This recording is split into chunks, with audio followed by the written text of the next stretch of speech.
नमस्कार दोस्तों, स्वागत है एक बार फिर से आप सभी का SCS एकेडमी में। दोस्तों मेरा नाम है पंकज शर्मा और डिस्कस करता हूं मैं आप लोगों के साथ इस क्लास में MPPSC प्रीलिम्स के यूनिट नंबर 7 पर। इस यूनिट में आपको विज्ञान और पर्यावरण पर आधारित टॉपिक दिखाई पड़ते हैं और इन टॉपिक पर लगातार हमारी ये लेक्चर सीरीज चल रही है।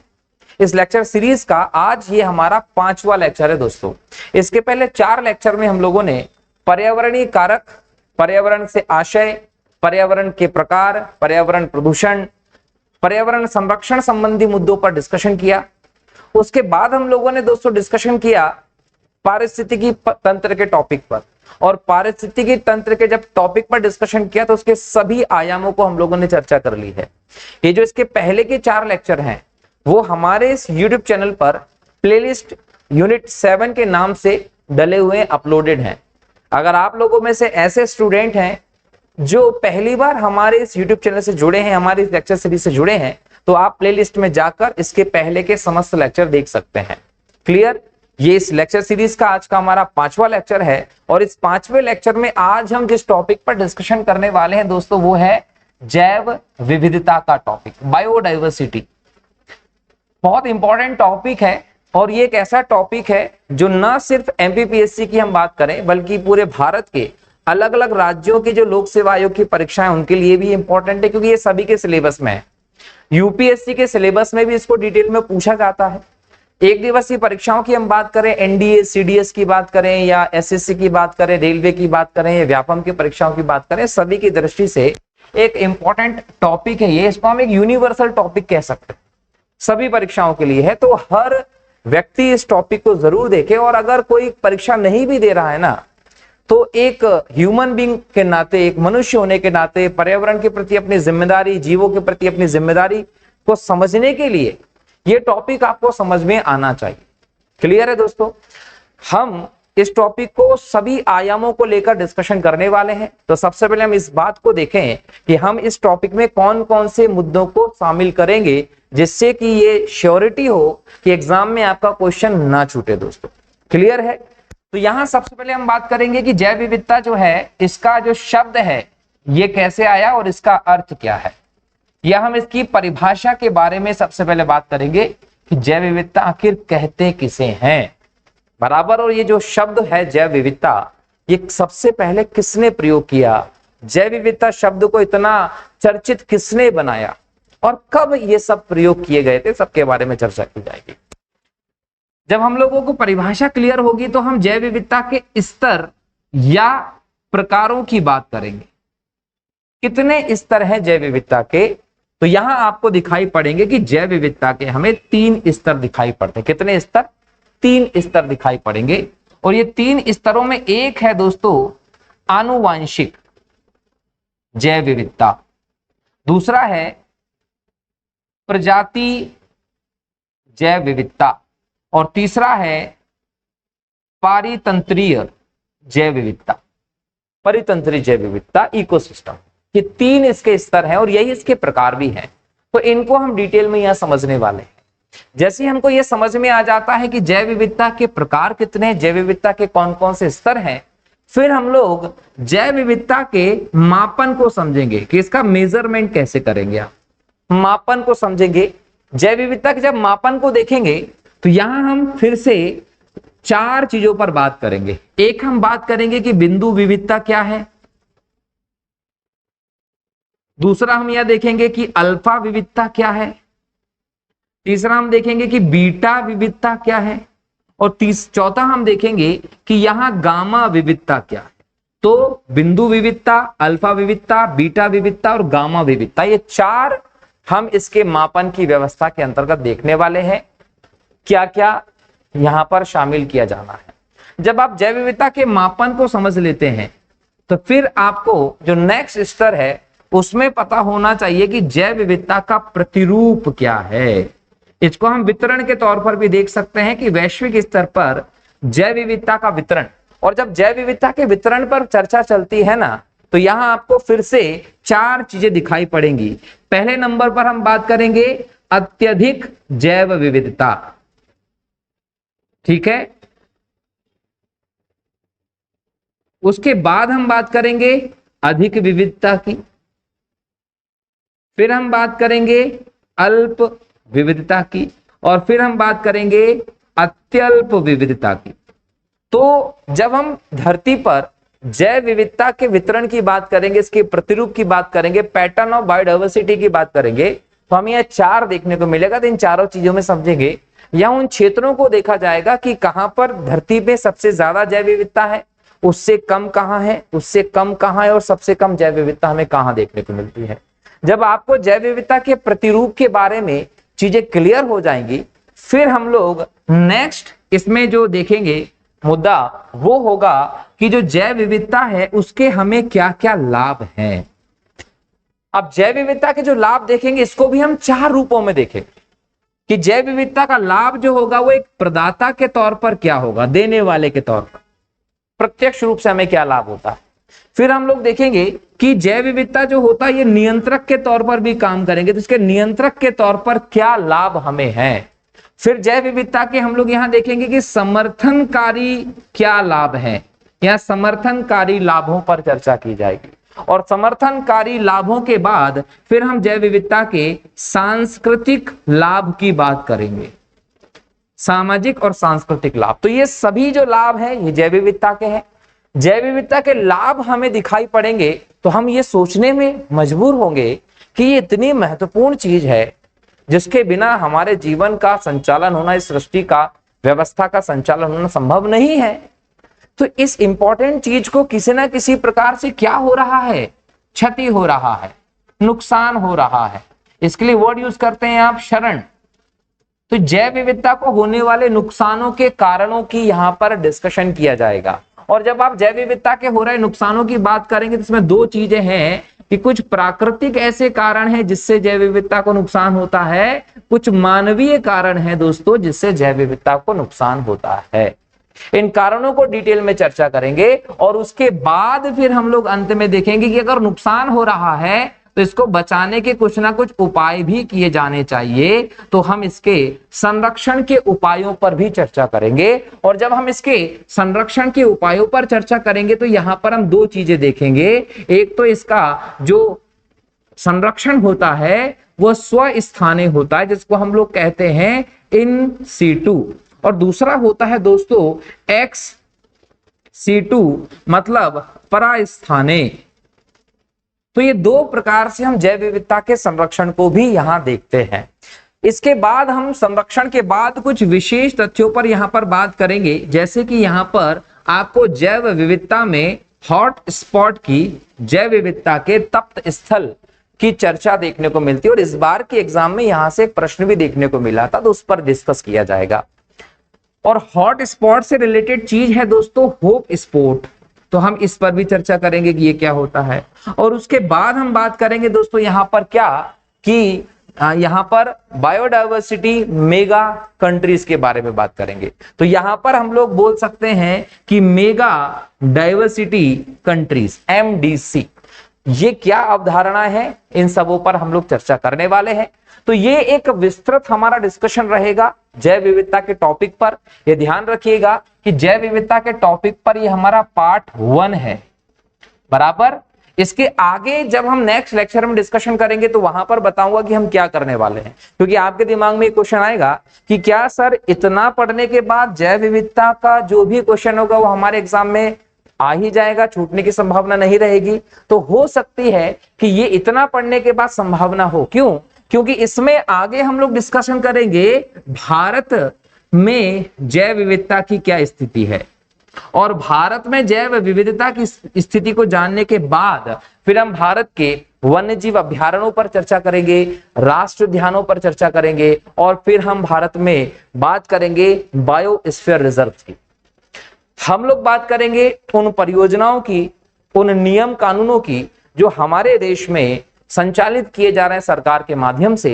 एग्जाम्पल के लिए प्रोजेक्ट टाइगर बाघों के संरक्षण के लिए चलाया जा रहा है, हाथी परियोजना प्रोजेक्ट एलिफेंट हाथियों के संरक्षण के लिए चलाया जा रहा है, हंगुल मृग परियोजना की बात कर लें, मगरमच्छ या घड़ियाल परियोजना की बात कर लें, शेर परियोजना की बात कर लें, गिद्ध परियोजना की बात करें, गेंडा परियोजना की बात करें। तो ये ऐसे परियोजनाएं हैं जो भारत सरकार चला रही है, वन्य जीवों के जैव विविधता के संरक्षण के लिए। तो इन सभी को जब हम डिस्कस कर लेंगे तो ये टॉपिक हमारा 100% कवर होगा।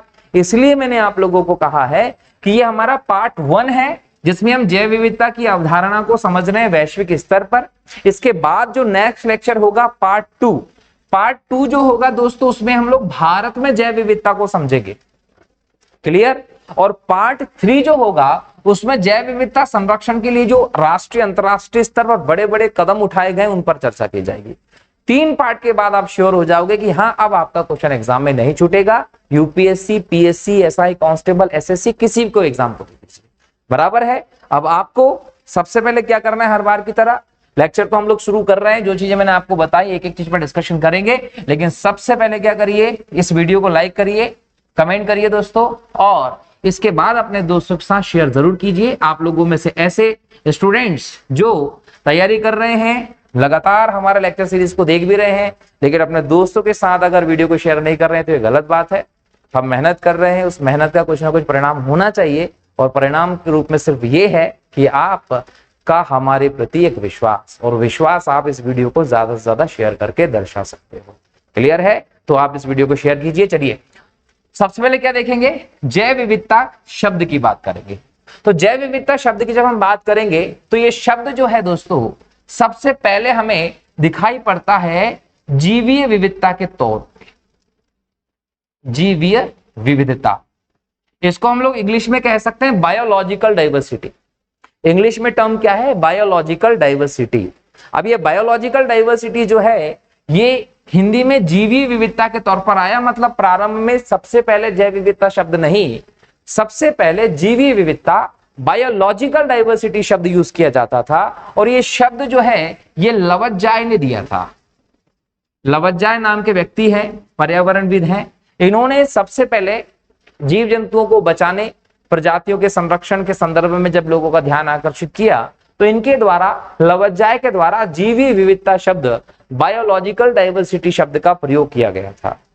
इसके अलावा कुछ लोग ये भी कहते हैं कि दासमेन नाम का एक व्यक्ति और रहा है जिसने ये शब्द दिया है। तो अब कुछ विद्वान ये कहते हैं कि दासमेन ने ये शब्द पहली बार दिया है, कुछ विद्वान कहते हैं कि लवज्जाय ने पहली बार ये शब्द दिया है। तो ये एक बोल सकते हैं कि विवाद की विषय वस्तु जरूर है, लेकिन अधिकतम किताबें, अधिकतम विद्वान जो है वो लवज्जाय का समर्थन करते कि इन्हीं ने सबसे पहले दिया था। तो हम भी किसको लेकर चल रहे हैं, लवज्जाय को लेकर चल रहे हैं। अब ये शब्द क्या है, ये तो जीवी विविधता है। जीवी विविधता से छोटा शब्द, इसी का एक पर्यायवाची शायद हम बोल सकते हैं, वो आपको देखने को मिलेगा जैव विविधता। और जब आप जैव विविधता कहते हैं तो इंग्लिश में ये हो जाता है बायोडाइवर्सिटी। ये बायोलॉजिकल डाइवर्सिटी जीवी विविधता, ये बायोडाइवर्सिटी जैव विविधता। और जीव विविधता, जीवी विविधता के बाद जैव विविधता शब्द जो है वो रोनजेन नाम के व्यक्ति ने सबसे पहले दिया था। रोनजेन, रोनजेन वो व्यक्ति है जिन्होंने सबसे पहले जैव विविधता शब्द का प्रयोग किया था। अच्छा, प्रयोग करने वाले रोनजेन है, लेकिन इस शब्द को चर्चित अगर किसी ने किया है तो वो विल्सन है। क्लियर? तो दोनों चीजों को ध्यान रखिएगा। जीवी विविधता शब्द सबसे पहले लवज्जाय ने दिया और जैव विविधता शब्द सबसे पहले रोनजेन ने दिया। अब ये तो शब्द की बात हो गई है, अब यहां पर इसकी परिभाषा पर भी चर्चा कर ली जाए तो परिभाषा को आप साधारण तौर पर क्या बोलेंगे, इस पृथ्वी पर अलग अलग जगह पर लाखों प्रकार के जीव जंतु, लाखों प्रकार की वनस्पति आदि मौजूद हैं। इनको सामूहिक रूप से आप जैव विविधता के अंतर्गत शामिल करते हैं। मतलब ये कि लाखों प्रकार की वनस्पति, जीवी समुदाय, सभी को सम्मिलित रूप में आप जैव विविधता कहते हैं। बराबर है?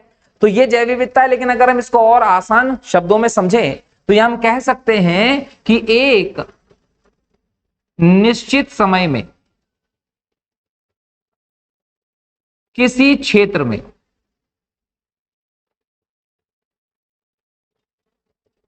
आनुवांशिक, प्रजातीय और पारितंत्रीय विविधता का सम्मिलित या कुल योग क्या कहलाता है, जैव विविधता कहलाता है।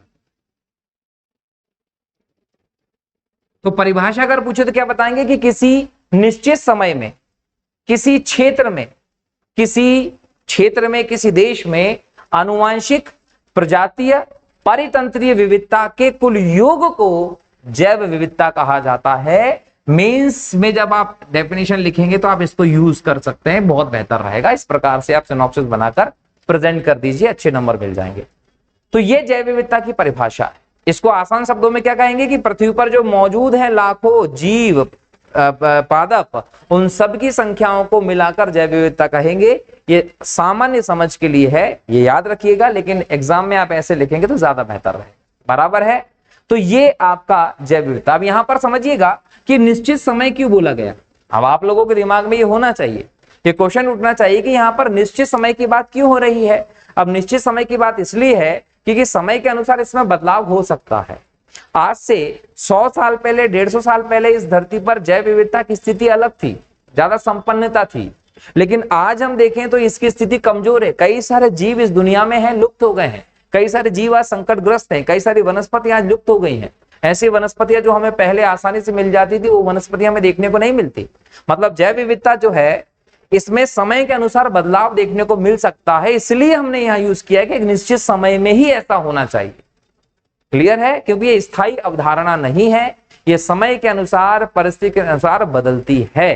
तो यहां पर डेफिनेशन में आपको निश्चित शब्द यूज करना जरूरी है। तो यहां पर हम लोगों ने शब्द का अर्थ भी समझ लिया, इसकी परिभाषा भी समझ ली। साथ साथ लिखते चले जाइएगा मेरे, वरना आप लोग गड़बड़ होते जाएंगे, पीछे होते जाएंगे, है ना। हाँ, हम लोग यहाँ रुक नहीं सकते कि सर हम थोड़ी देर उधार लें, इसको लिख लें उसके बाद। तो आप लोग क्या करिए, वीडियो को रोक रोक के इसको लिखते जाइए। ठीक, चलिए। तो ये तो परिभाषा की हम लोगों ने बात की। अब हम लोग सेकंड देखते हैं कि जैव विविधता के प्रकार क्या हो सकते हैं या जैव विविधता के स्तर क्या हो सकते हैं। तो जैव विविधता के प्रकार या स्तरों को हम 3 भागों में बांटते हैं। कितने भागों में बांटते हैं? 3 भागों में हम इनको बांटकर देखते हैं। एक हम देखेंगे आनुवांशिक विविधता कह सकते हैं एक।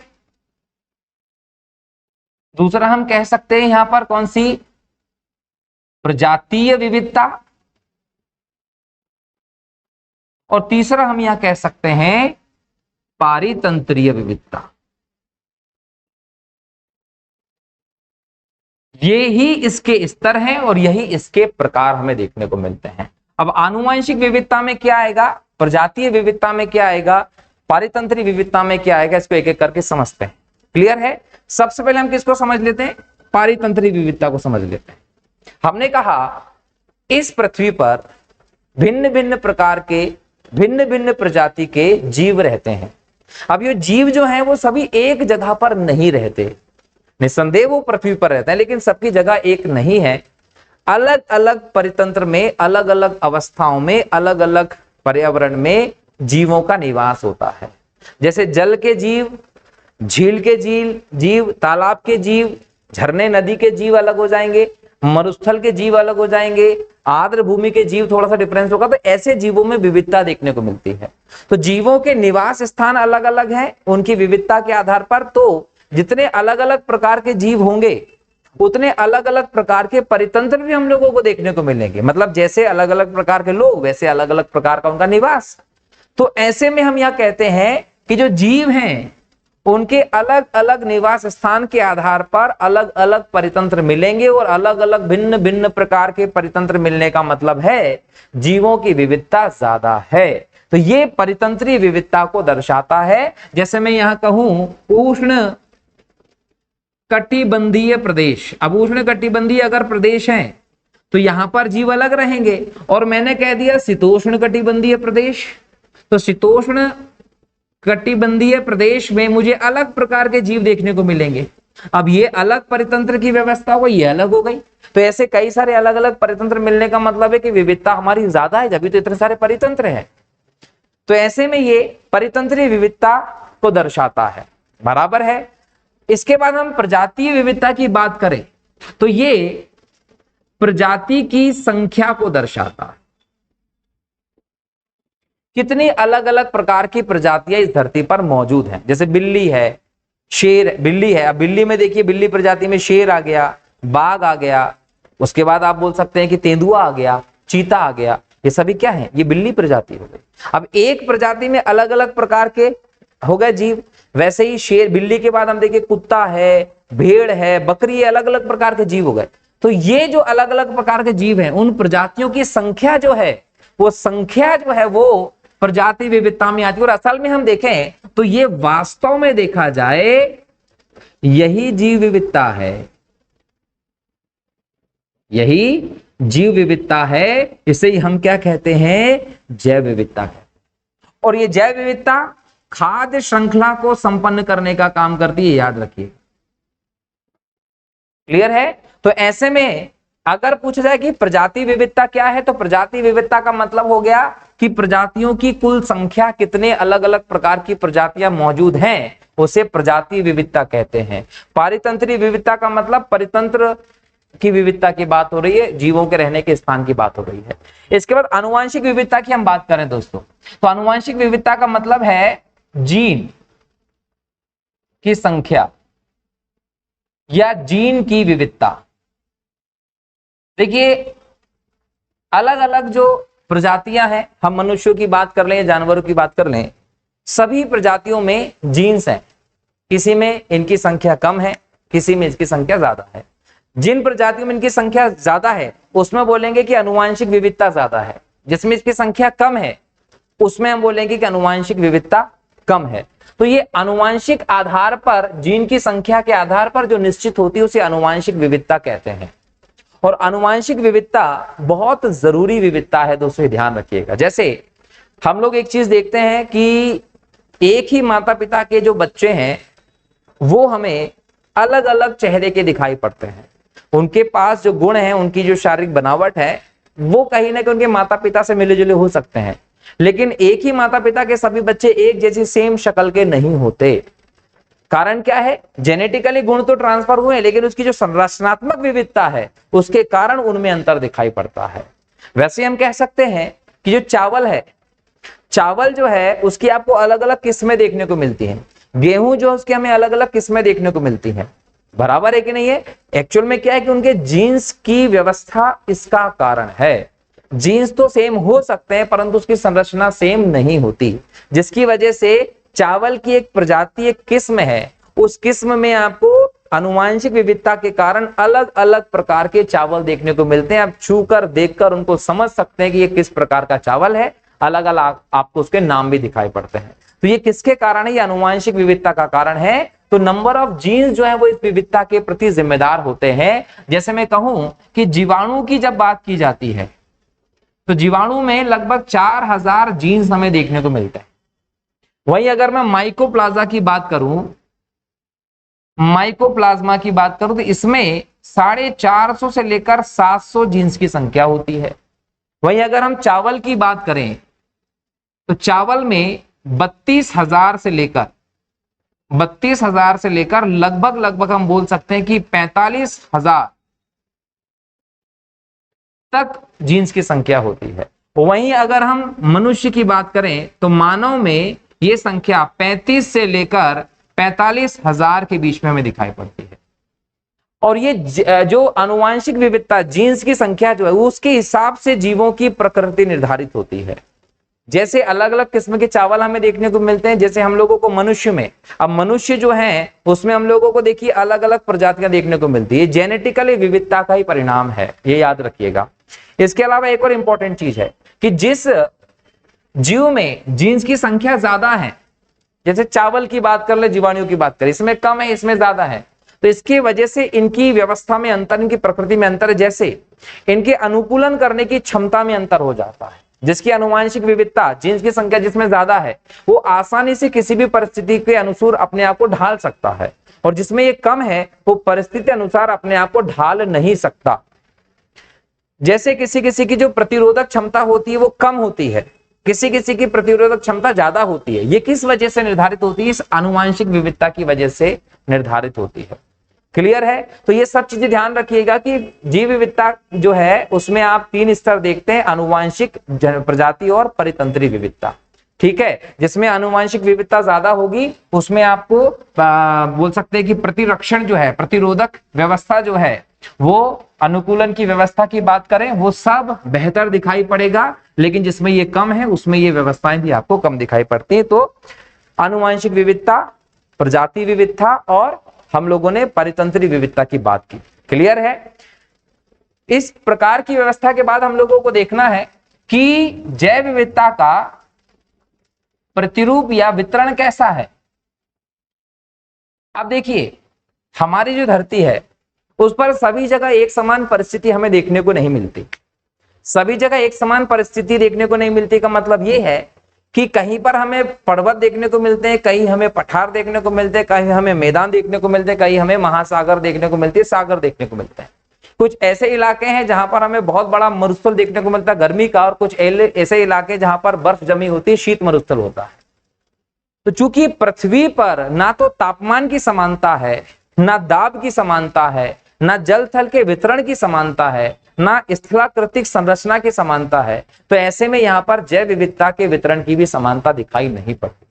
विभिन्न कारकों की वजह से पृथ्वी पर कहीं पर जैव विविधता ज्यादा है, मतलब जीवों की संख्या ज्यादा है, कहीं पर जैव विविधता कम है। यहाँ आप सीधा समझिए कि जहां पर अनुकूल परिस्थितियां होंगी वहां पर जीव ज्यादा होंगे, जहां पर प्रतिकूल परिस्थितियां होंगी वहां पर जीव कम होंगे, और इसी आधार पर जैव विविधता का प्रतिरूप या पैटर्न ऑफ बायोडायवर्सिटी डिसाइड होता है। अब पैटर्न ऑफ बायोडायवर्सिटी में आप सबसे पहले इसको अलग अलग भागों में बांट दीजिए। जैसे हम लोग बोले, सबसे पहले हम बोल सकते हैं अत्यधिक जैव विविधता। जब आप अत्यधिक जैव विविधता की बात करते हो तो इसमें वो क्षेत्र आ जाएंगे जहां पर सबसे बेहतर या सबसे अनुकूल परिस्थितियां जीवों के विकास के लिए मौजूद होती है। दूसरे नंबर पर आप लेंगे अधिक जैव विविधता। यहां पर आप ऐसे क्षेत्रों को शामिल कर लेंगे जहां पर तुलनात्मक रूप से थोड़ी सी कम विकास की संभावना है। तीसरे नंबर पर आप ले लेंगे अल्प जैव विविधता।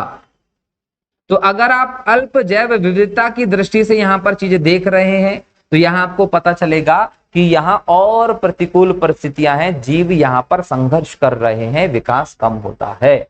और आखिरी में आप देखेंगे ये होता है अत्यल्प जैव विविधता। तो जब आप अत्यल्प जैव विविधता की बात करेंगे तो यहां पर आपको दिखाई पड़ेगा कि जीवों के विकास या जीवन की संभावनाएं बहुत कठिन होती है। अब यहां पर अत्यधिक जैव विविधता में कौन कौन से क्षेत्र आ जाएंगे, हालांकि हम इसको आगे जाके पढ़ेंगे, इसको मैं डिटेल में समझाऊंगा, ये ध्यान रखिएगा। यहां पर समझिए कि जैसे कि मैं बात कर लूं उष्ण कटिबंधीय वर्षा वन, ये वर्षा वन का जो प्रदेश है यहां पर ना तो सूर्य के प्रकाश की कमी है, उष्ण कटिबंधीय है, ना पानी की कमी है, ना CO2 की कमी है। पौधों को यहाँ पर भरपूर भोजन बनाने की व्यवस्था मिलती है, प्रकाश संश्लेषण की क्रिया होती है और भरपूर भोजन के कारण यहाँ पर पौधे बहुत बेहतर विकसित होते हैं। और चूंकि पौधे बहुत बेहतर विकसित हुए हैं तो वो दूसरे जीवों के उत्पन्न होने की आदर्श स्थिति स्थापित कर देते हैं। तो यहाँ पर आपको भिन्न भिन्न प्रकार की जीवों की संख्याएं, जीवों की प्रजाति दिखाई पड़ती हैं। तो सबसे ज्यादा जैव विविधता अगर स्थल पर कहीं होती है तो वो वर्षा वनों में होता है। और यहां से सीधा सीधा प्रश्न पूछता है एग्जाम में, क्वेश्चन पूछेगा कि पृथ्वी पर सबसे ज्यादा जैव विविधता कहां मिलती है, तो अलग अलग लेवल पर आपको यहां से सीधा क्वेश्चन एग्जाम में आने वाला, लिख लीजिए IMP टॉपिक है ये। क्या पूछेगा कि सबसे ज्यादा जैव विविधता कहां मिलती है, तो उष्ण कटिबंधीय वर्षा वनों में। यहां पर आपको भूमध्य सागरीय, भूमध्य रेखीय वर्षा वन भी कह सकता है। इसके अलावा अत्यधिक जैव विविधता कहां मिलेगी, तो प्रवाल भित्ति का क्षेत्र, ये टॉपिक भी मैं आप लोगों को डिटेल में डिस्कशन करने वाला हूं अलग से। इसके अलावा कहां मिलेगी, तो मैंग्रोव वन जहां होते हैं, इसके बारे में भी डिटेल में पूरा एक लेक्चर सेपरेट करूंगा, टेंशन नहीं लेना है, क्वेश्चन आएगा यहां से। मैंग्रोव के बाद एक और चीज क्या होगा, तो बोलेंगे आर्द्र भूमि, वेटलैंड्स। ये भी एक सेपरेट लेक्चर है जिसको मैं डिस्कस करूंगा, अपने आप में टॉपिक्स है, डिटेल में डिस्कशन करने लायक, चर्चा करेंगे इन पर। तो यहाँ उष्ण कटिबंधीय वर्षा वन हो, प्रवाल भित्ति का क्षेत्र हो, मैंग्रोव वन हो, आर्द्र भूमि हो, ये सभी इस पृथ्वी पर अत्यधिक जैव विविधता वाले प्रदेश है। मतलब यहाँ जीवों के विकास की सबसे अनुकूलतम, सबसे फेवरेट परिस्थितियां मौजूद होती हैं और अलग अलग प्रजाति के जीव यहाँ पर एक साथ निवास करते हैं। दोस्तों ये ध्यान रखिएगा। इसमें प्रवाल भित्ति को तो महासागर का वर्षा वन भी कहते हैं। एग्जाम में सीधा क्वेश्चन आता है कि महासागर का वर्षा वन किसे कहा जाता है, तो जिस प्रकार से स्थल पर वर्षावन जैव विविधता को अधिक उत्पन्न होने का एक आधार प्रदान करते हैं, परिस्थिति प्रदान करते हैं, उसी प्रकार से प्रवाल भित्तियां महासागरीय क्षेत्र में जीवों के विकास की अनुकूलतम परिस्थितियां बनाने में काम करती हैं। इसलिए प्रवाल भित्ति को महासागर का वर्षावन कहते हैं। ये याद रखिएगा कि जो हमारी इस लेक्चर सीरीज से लगातार जुड़ा रहेगा उनके ये सभी के सभी टॉपिक मैं डिटेल में क्लियर करवाऊंगा और यहां से क्वेश्चन देखने को मिलेंगे, प्री में मिले, मेंस में मिले, जरूर आते हैं क्वेश्चन, बराबर है। हाँ, अधिक जैव विविधता की बात करें तो इनकी तुलना में कम विकास के अवसर यहां होते हैं। सूर्य प्रकाश भी कम होता है, पानी भी कम होता है, आदर्श स्थितियां नहीं है, इसलिए यहां पर अधिक जैव विविधता, जिसमें हम लोग बोल सकते हैं कि पश्चिमी यूरोप का इलाका इसमें आता है, अन्य क्षेत्रों में जो मॉनसून का प्रदेश है वो इसमें आता है, और इसमें घास भूमि जो है वो इसमें आती है, जिसमें शीतोष्ण घास भूमि भी शामिल है और उष्ण घास भूमि भी शामिल है। जैसे हम यहां देखें, घास भूमि में केवल आपको क्या घास का प्रदेश देखने को मिलेगा, घने जंगल क्षेत्र नहीं मिलते। अब घने जंगल क्षेत्र नहीं होने के कारण बंदरों की प्रजाति यहाँ कम हो जाएगी। चिंपांजी, गोरिल्ला जैसे बंदर जो आपको वर्षावन के लंबे लंबे कठोर वृक्षों पर मिलेंगे वो यहाँ नहीं मिलेंगे, क्योंकि घास भूमि है, वृक्षों की कमी है, तो यहाँ पर पक्षियों की प्रजाति कम हो जाती है, तो पक्षियों की प्रजाति आपको यहाँ देखने को मिलेगी, बराबर है। तो ऐसे अंतर आपको यहाँ देखने को मिलते हैं। जबकि घास भूमि है तो गाय, भैंस, बेल जैसे जानवर, जेब्रा जैसे जानवर आपको देखने को मिलेंगे, तो इनको खाने के लिए शेर, चीता की प्रजातियां देखने को मिलेगी, जो आपको वर्षावन में देखने को नहीं मिलती है। तो इस प्रकार की व्यवस्थाएं यहाँ पर हमें देखने को मिलेगी। अल्प जैव विविधता में मरुस्थल का प्रदेश आ जाएगा और उपध्रुवीय प्रदेश आ जाएगा, ध्रुवों से पहले शीतोष्ण कटिबंध का प्रदेश आ जाएगा। तो यहां पर आपको अल्प जैव विविधता देखने को मिलती है। मरुस्थल में जाएंगे तो जीवन कठिन होता है, वहां आपको ऐसे पौधे या वनस्पति या ऐसे जीव देखने को मिलेंगे जो उन कठिन परिस्थितियों में जीवित रह सकते हैं, और ऐसे जीवों की संख्या बहुत कम होती है। जब आप भारत के राजस्थान से पीछे की तरफ जब रेगिस्तान में जाते हो तो आपको वहां पर दूर दूर तक जीव जब कुछ नहीं दिखाई पड़ता। बिच्छू की प्रजाति, सांप की प्रजाति, छिपकली की प्रजाति, ऊंट की प्रजाति देखने को जरूर मिलती है, लेकिन ये बहुत कम है। जबकि आप एक जंगल में चले जाइए तो आपको पल पल पे जीव देखने को मिलेंगे। तो ये कहीं ना कहीं जैव विविधता कम होने का कारण है कि यहाँ पर जीवन की संभावनाएं बहुत कठिन होती है। और अत्यल्प जैव विविधता में यहां पर हम ध्रुवीय प्रदेश को शामिल कर सकते हैं, जो हमेशा बर्फ से ढका प्रदेश होता है, जहां पर जीवन की संभावना बहुत कम है। उत्तरी ध्रुव पे जाएंगे तो आर्कटिक है, दक्षिण ध्रुव पे जाएंगे तो अंटार्कटिक है, और अंटार्कटिक पर आपको पेंगुइन जैसे जीव देखने को मिलते हैं, इक्का दुक्का बड़ी संख्या में पेंगुइन है जो यहाँ पर रह सकते हैं। और उत्तरी ध्रुव पर जाएंगे तो ध्रुवीय भालू जो है, ऐसे जीव आपको देखने को मिलेंगे। तो ये जैव विविधता का आधार है। यहां पर हम इसको मैप के माध्यम से भी देख सकते हैं, ग्लोब पे जैसे ये है, तो बीच का जो इलाका होता है 0 डिग्री से लेके 23.5 डिग्री और 23.5 डिग्री का इलाका, ये कर्क रेखा का प्रदेश है और ये मकर रेखा का प्रदेश है। इस पूरे जोन में आपको अधिक या अत्यधिक जैव विविधता देखने को मिलेगी। अत्यधिक भी जैव विविधता बोल दीजिए और अधिक जैव विविधता के क्षेत्र यहाँ होंगे। इसके ऊपर जाएंगे तो 45 डिग्री तक, इसके नीचे जाएंगे तो 45 डिग्री तक। ये उपोष्ण कटिबंध का क्षेत्र होगा, यहाँ जैव विविधता और कम हो जाएगी। यहाँ देखेंगे तो ये शीतोष्ण कटिबंध हो जाता है 66 डिग्री नॉर्थ और 66 डिग्री साउथ। अब शीतोष्ण में और कम जीव हो जाएंगे, और यहाँ जाएंगे तो ये हो जाएगा 90 डिग्री का उत्तरी ध्रुव, ये हो जाएगा 90 डिग्री का दक्षिण ध्रुव, अंटार्कटिक का क्षेत्र और आर्कटिक का क्षेत्र। यहाँ पर जैव विविधता और कम हो जाएगी। यहाँ से एक क्वेश्चन और तुम्हारी परीक्षा में बनता है। कौन सा क्वेश्चन बनता है कि अगर मैं 0 डिग्री से ध्रुवों की ओर जाना शुरू करूं तो बताइए जैव विविधता में क्या अंतर होगा। जैव विविधता में कोई अंतर नहीं होगा, जैव विविधता कम होती जाएगी, जैव विविधता बढ़ती चली जाएगी, या इनमें से कोई नहीं। तो याद रखिएगा 0 डिग्री भूमध्य रेखा से जब उत्तर की तरफ जाओगे तो जैव विविधता क्रमशः कम होते जाएगी, दक्षिण ध्रुव की तरफ जाओगे तो क्रमशः कम होती जाएगी। लेकिन जब ध्रुवों से 0 डिग्री की तरफ आओगे तो जैव विविधता क्रमशः बढ़ती चली जाएगी। दूसरी प्रकार से क्वेश्चन पूछेगा, देखिए ये निम्न अक्षांश है, 0 डिग्री से आसपास ये निम्न अक्षांश है, छोटी वैल्यू है। ये 90 डिग्री उच्च अक्षांश है, तो उच्च अक्षांशों पर जैव विविधता कम होती है, निम्न अक्षांशों पर जैव विविधता ज्यादा होती है। ऐसे कुछ कॉन्सेप्चुअल क्वेश्चन आप लोगों से पूछे जा सकते हैं, तो एग्जाम के लिए प्रिपेयर रहिए। ये आपके लिए जैव विविधता का प्रतिरूप है पृथ्वी पर, कहां पर ज्यादा और कहां पर कम है। दोस्तों यहां मैंने आप लोगों के साथ भारत की जैव विविधता पर चर्चा नहीं की है, क्योंकि मैंने कहा है कि ये पार्ट 1 है जैव विविधता वाले टॉपिक का। पार्ट 2 में भारत की जैव विविधता पर चर्चा करेंगे और पार्ट 3 में जैव विविधता के लिए उठाए गए प्रमुख कदम प्रयासों की बात करेंगे। अब यहां एक और चीज समझिए, IUCN international union for conservation of nature, अंतरराष्ट्रीय प्रकृति संरक्षण संस्था है। ये जो संस्था है इसका 1948 में स्थापना किया गया। स्विट्जरलैंड में ग्लैंड शहर है, यहां इसका मुख्यालय है और ये हर 4 साल में एक रेड डाटा बुक जारी करती है, जिसमें संकट के आधार पर 9 श्रेणियों में जीवों को यह स्थान देती है। क्लियर है? तो ये जो IUCN है इसने 2014 की हम बात करें एक सर्वे कर किया था। उस सर्वे में इसने ये बताया था कि इस पृथ्वी पर लगभग 1.7 मिलियन जीव जंतु हैं, या हम बोल सकते हैं प्रजाति इसने आकलित की थी। कितनी प्रजाति? 1.7 मिलियन प्रजातियां आकलित की थी।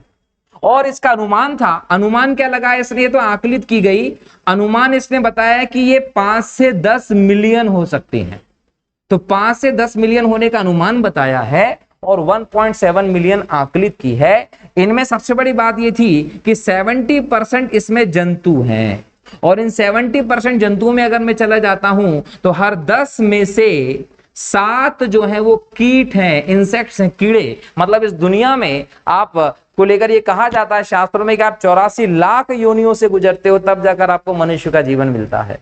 तो ये 84 लाख योनियों में आप 70% टाइम 10 में से 7 बार आप क्या बनते हो? एक कीड़ा बनते हो। सोच लीजिए आपको अपने कर्म कितने बेहतर करने की जरूरत है तब जाकर आप ये जीवन पाते हो। तो कीड़ा बनने से अच्छा है कि कर्म बेहतर कर लीजिए, वरना आपको कीड़े मकोड़े की जिंदगी जीना पड़ेगी। तो दूसरे जीवों पर अन्याय मत करिए, जीवों के प्रति दया रखना आपका एक मानव धर्म है, उसको निभाना बहुत जरूरी है, ये ध्यान रखना है।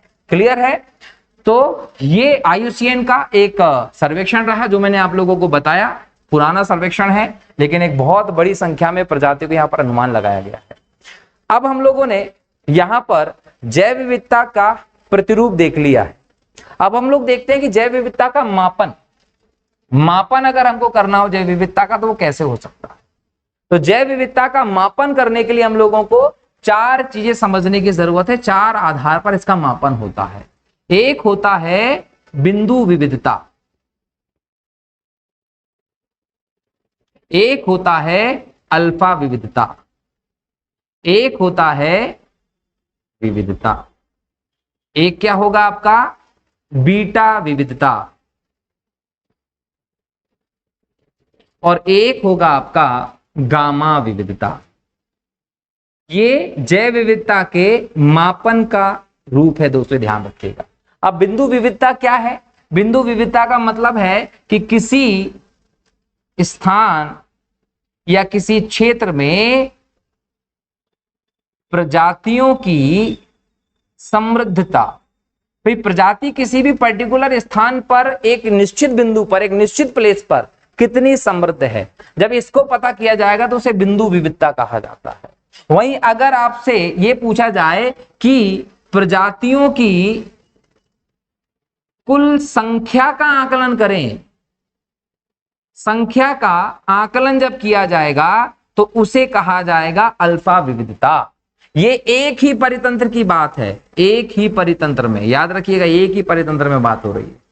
तो किसी पर्टिकुलर एक स्थान पर, एक क्षेत्र में, एक परितंत्र में प्रजातियों की कुल संख्या का आकलन जब करेंगे तो उसे अल्फा विविधता कहते हैं। वहीं बीटा विविधता क्या है? तो बीटा विविधता में संरचना को देखा जाता है। देखिए अल्फा विविधता में किसका इंपॉर्टेंस है? संख्या का।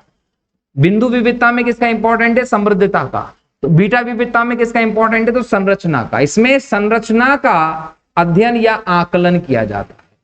इसमें क्या देखा जाता है? इसमें 2 भिन्न परितंत्र के संदर्भ में ये होता है। 2 भिन्न परितंत्र के संदर्भ में ये करेंगे। कैसे करेंगे तो उसको समझ लीजिए कि जैसे मान लीजिए एक परितंत्र यहां है और एक परितंत्र यहां है, यहां पर रहने वाले जीव और यहां पर रहने वाले जीव, इनकी संरचना में, शारीरिक बनावट में क्या अंतर है, जब उसका अध्ययन करेंगे तो उसको बीटा विविधता कहा जाता है। गामा विविधता का क्या मतलब है? गामा विविधता का मतलब है कि इनके बीच में अंतर क्रिया जो है का अध्ययन किया जाएगा। जब अंतर क्रिया की बात करेंगे तो उसको हम लोग गामा विविधता कहते हैं। और अंतर क्रिया एक परितंत्र के नहीं, इसमें समस्त परितंत्र शामिल होते हैं, समस्त परितंत्र इसमें शामिल करेंगे आप। तो यहां देखिए, किसी पर्टिकुलर क्षेत्र में समृद्धता अगर देखेंगे प्रजातियों की तो बिंदु विविधता होती है। अगर अल्फा विविधता की बात करें तो प्रजातियों की कुल संख्या का आकलन किया जाता है, लेकिन ये एक ही परितंत्र के संदर्भ में होता है। और बीटा विविधता में संरचना का आकलन किया जाता है, जो दो भिन्न परितंत्र के संदर्भ में होता है कि दो परितंत्र में जीवों की संरचना में क्या अंतर है। और जब सभी जीवों के अंतर क्रिया को देखा जाएगा सभी परितंत्र के संदर्भ में, तो उसे गामा विविधता कहते हैं। तो ये जैव विविधता का मापन है। क्वेश्चन यहां से एग्जाम में पूछा जा सकता है। ठीक है, तो मापन को हम लोगों ने यहां समझ लिया। मापन के बाद अब हम लोगों को समझने की जरूरत है कि जो जैव विविधता है इसका मूल्य क्या है, या जैव विविधता का हमें क्या लाभ देखने को मिलता है। तो जैव विविधता का मूल्य या जैव विविधता के लाभ की जब बात करेंगे तो इसे हम लोग 4 अलग अलग भागों में बांटकर देख सकते हैं। इसको थोड़ा सा एडजस्ट कर लेते हैं, ये छोटा बड़ा हो गया है। एक हम देखते हैं प्रदाता के तौर पर सीधे क्या लाभ हमें होता है। दूसरा हम लाभ देखते हैं कि नियंत्रणकारी, एक नियंत्रक के रूप में किस प्रकार का मूल्य है। तीसरा हम बोलते हैं कि हमें जो जैव विविधता है उससे किस प्रकार के समर्थनकारी लाभ होते हैं।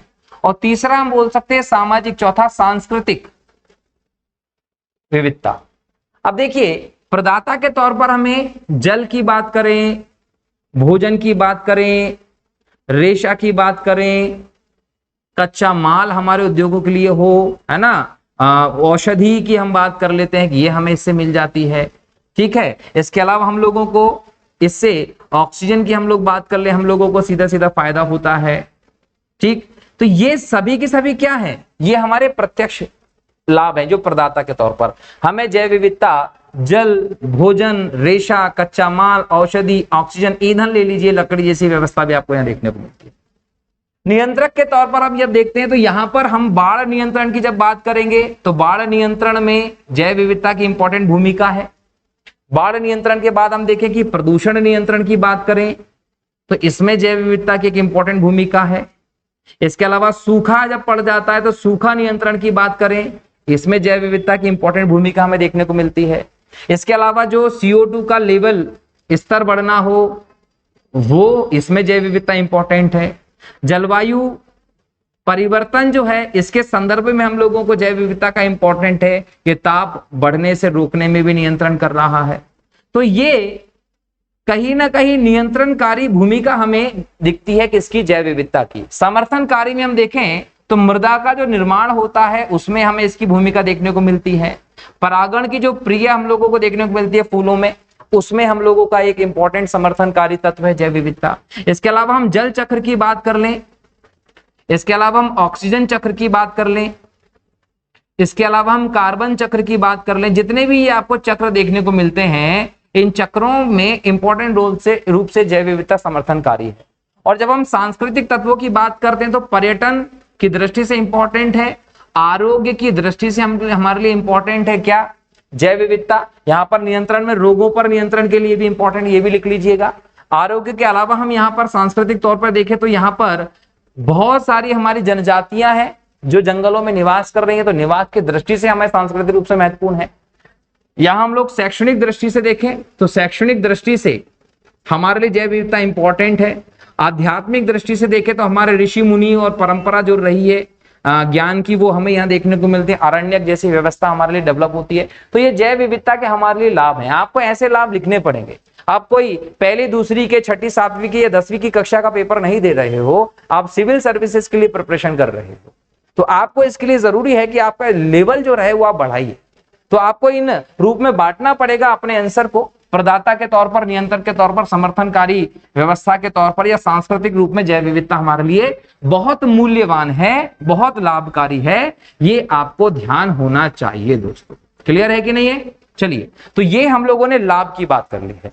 लाभ के बाद अब हम लोगों को देखना है कि इतनी महत्वपूर्ण जैव विविधता जो है उसको क्षति हो रही है, इसकी हानि हो रही है, इसका विनाश हो रहा है, इसका क्षरण हो रहा है, इसका नुकसान हो रहा है।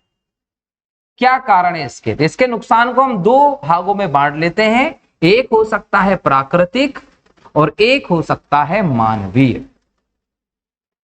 समझना यह है कि सबसे ज्यादा नुकसान प्राकृतिक कारणों से ही होता है। वर्तमान में मानवीय कारक जो है वो इसको पीछे करने के चक्कर में, लेकिन सबसे ज्यादा प्राकृतिक। अब प्राकृत में देखिए, भूकंप आता है तो जैव विविधता नष्ट होती है, ज्वालामुखी आता है तो जैव विविधता नष्ट होती है, सुनामी आता है तो जैव विविधता नष्ट होती है, बाढ़ आती है तो जैव विविधता नष्ट होती है, सूखा आता है तो जैव विविधता नष्ट होती है, अकाल पड़ जाता है तो जैव विविधता नष्ट होती है, प्लेट विवर्तनिकी अगर हो जाता है तो जैव विविधता नष्ट होती है, अगर उल्का पिंड गिर गया तो जैव विविधता नष्ट होती है, जंगल में आग लग जाए तो जैव विविधता नष्ट होती है। तो ये सभी कारण क्या हैं? ये सभी कारण है प्राकृतिक, जिससे जैव विविधता खत्म होती है।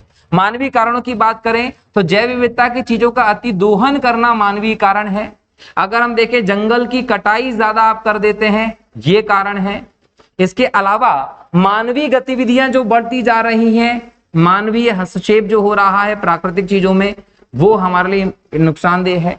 इनके निवास स्थान का नाश कर देना, ये बहुत बड़ा कारण है। आपने देखा होगा कि जंगल कटते चले जा रहे हैं। तो हम इंदौर में हैं अभी, तो इंदौर में आप देखिए मऊ क्षेत्र में या धार क्षेत्र में सुपर कॉरिडोर की तरफ तेंदुआ जो है वो शहरों में घुस घुस के बकरी और सब खा जा रहा है कुत्तों को। ये क्यों कारण है? आपने जंगल का नाश कर दिया। अगर आपने जंगल का नाश कर दिया तो ये जीव आपके घरों में आकर रहने लगे।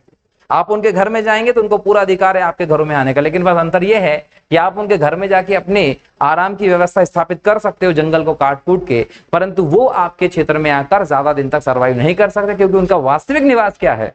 वो है जंगल, उनका प्राकृतिक प्रदेश। तो यहाँ पर निवास स्थान का क्षरण हो रहा है, उसको खत्म कर दे रहे हैं। इसके अलावा यहाँ पर आप शहरीकरण की व्यवस्था देख सकते हैं कि शहरीकरण हो रहा है, औद्योगिकरण हो रहा है, जिसकी वजह से जैव विविधता को क्या हो रहा है? नाश हो रहा है। आप भौतिक अधोसंरचना का विकास करते हैं, अधोसंरचना का विकास करते हैं अपने लिए, कहीं ना कहीं बोल सकते हैं कि घर बना रहे हो, सड़क बना रहे हो, ब्रिज बना रहे हो, रेलवे स्टेशन बना रहे हो, हवाई अड्डे बना रहे हो। इन सब चीजों से जैव विविधता की हानि होती है। तो जैव विविधता की हानि के सभी पॉइंट आप लोगों को ध्यान होना चाहिए। अब अगर जैव विविधता की हानि हो रही है तो इतना भी समझिए कि अगर ये जैव विविधता खत्म हो गई तो क्या मानव का अस्तित्व रहेगा? नहीं रहेगा। समस्या यही है कि जब इस पर अध्ययन किया गया तो मानव को समझ में आया कि अगर जैव विविधता खत्म हुई, परितंत्र की क्षति हुई, पर्यावरण की क्षति हुई, तो हम खत्म हो जाएंगे। तो मानव जितना लालची कोई नहीं है इस दुनिया में। बुद्धि दे दी गई है ईश्वर के द्वारा, और मानव की जो लालच की अपनी अवधारणा है वो इतनी हो गई कि उसने पहले तो सब चीजों को नाश करने के अपने यंत्र तैयार कर लिए, बड़ी बड़ी मशीनें जैसी व्यवस्था तैयार कर ली। अब जैसे उसको ये लगा कि इसका गलत परिणाम मेरे जीवन पर ही पड़ेगा, तो अब इसके संरक्षण के लिए जा रहा है, इसके संरक्षण के लिए प्रयास कर रहा है। और जब आप जैव विविधता के संरक्षण को देखते हो, बचाव के उपाय देखते हो, तो यहां आपको दो चीजें दिखाई पड़ेंगी। एक इन सीटू प्रोग्राम होता है और एक एक्स सीटू प्रोग्राम होता है। इन सीटू और एक्स सीटू का हिंदी में हम देखें तो ये स्वस्थाने होता है और दूसरा होता है पर स्थाने। अब यहां देखिए कि इसका मतलब है कि जो जीवों का प्राकृतिक निवास है वहीं पर उनके संरक्षण की व्यवस्था की जाए जंगल में तो स्वस्थाने, और प्राकृतिक निवास से अलग रखकर उनका संरक्षण किया जाए तो परस्थाने होता है। परस्थाने में आप जीन बैंक देखते हैं कि जो जीव लुप्त होने की कगार पर होते हैं उनके जेनेटिकली गुणों को, अनुवांशिक गुणों को, जीन्स को सेव करके रख लिया जाता है ताकि उनसे नई प्रजाति बनाई जा सके। ऐसी जीन पूल देखने को मिलता है। ऐसे में आपको खेत की व्यवस्था देखने को मिलती है, किचन गार्डन की व्यवस्था देखने को मिलती है, इसमें आपको चिड़ियाघर की व्यवस्था देखने को मिलती है, इसमें आपको वनस्पति उद्यान देखने को मिलते हैं, इसमें आपको प्राणी उद्यान। ये सब क्या है? परस्थानीय संरक्षण है। अलग अलग रूप से जीवों को उनके प्राकृतिक निवास से अलग रखकर संरक्षण करने का प्रयास किया जाता है। जबकि यहां पर तीन चीजें दिखाई पड़ती हैं। एक तो वन्यजीव अभ्यारण्य, दूसरा होता है राष्ट्रीय उद्यान, और तीसरा होता है जैव आरक्षित क्षेत्र। बायोस्फीयर रिजर्व, ये तीन चीजों के माध्यम से प्राकृतिक स्थानों पर ही जीवों के संरक्षण का प्रयास किया जाता है। अब हम जब भारत का भूगोल के अंतर्गत या भारत के पर्यावरणीय व्यवस्था के अंतर्गत भारत की जैव विविधता को देखेंगे तो वहां हम भारत के वन्यजीव अभ्यारण्य, भारत के राष्ट्रीय उद्यान, भारत के बायोस्फीयर रिजर्व पर डिटेल में डिस्कशन करेंगे।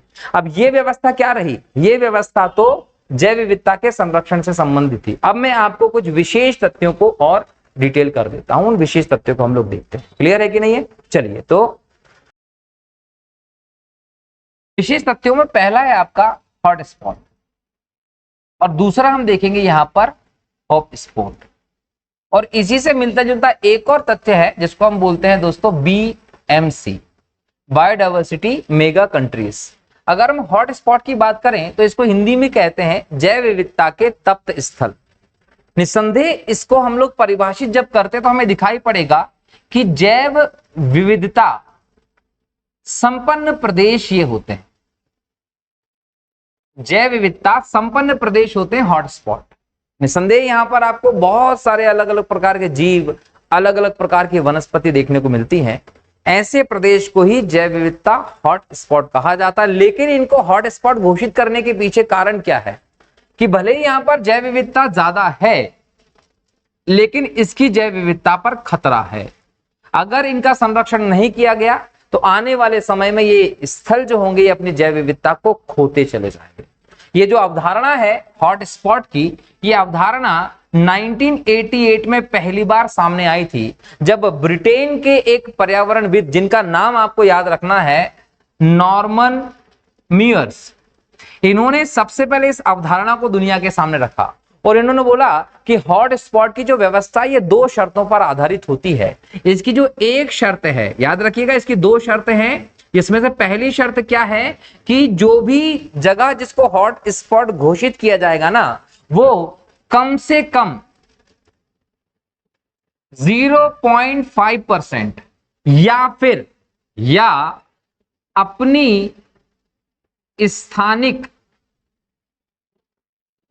प्रजाति, कौन सी प्रजाति? वनस्पति की, वृक्षों की, है ना, अपनी स्थानिक प्रजाति किसकी? वनस्पति। और कौन से वृक्ष? तो यहां याद रखिएगा संवहनीय पौधे। कितनी? अपनी स्थानिक प्रजाति। कौन सी प्रजाति? तो वनस्पति, संवहनी पौधों की प्रजाति। कितनी? कम से कम 1500 मौजूद हो। ठीक है, तो नॉर्मन मेयर ने क्या बोला? दो शर्तें। पहली शर्त क्या? कम से कम या तो 0.5 स्थानिक प्रजाति हो या फिर जो वनस्पति या संवहनी पौधे उनकी कम से कम 1500 प्रजाति वहां होना चाहिए, तब जाकर किसी प्लेस को हॉट स्पॉट माना जाएगा। इसमें संवहनी पौधे का मतलब समझ लीजिएगा। संवहनी पौधे का मतलब होता है कि ऐसे पौधे जो लवण, जल आदि तत्वों को एक जगह से दूसरी जगह पर स्थानांतरण करने लायक होते हैं, ऐसे पौधों को कहा जाता है क्या? संवहनी पौधे। और स्थानिक का मतलब ऐसे पौधों की या वृक्षों की प्रजाति जो पर्टिकुलर उसी स्थान पर हो सकती है और कहीं वो उत्पन्न नहीं हो सकती, ऐसी प्रजाति को स्थानिक प्रजाति कहते हैं। तो यहां पर ये 0.5% और 1500 संख्या याद रखिएगा। दूसरी शर्त इनकी ये थी कि यहाँ की जो स्थानीय प्रजातियां हैं उनका 70% जो निवास है वो खत्म हो गया हो। निवास यहां पर लिया गया है कि 70% निवास पर खतरा है।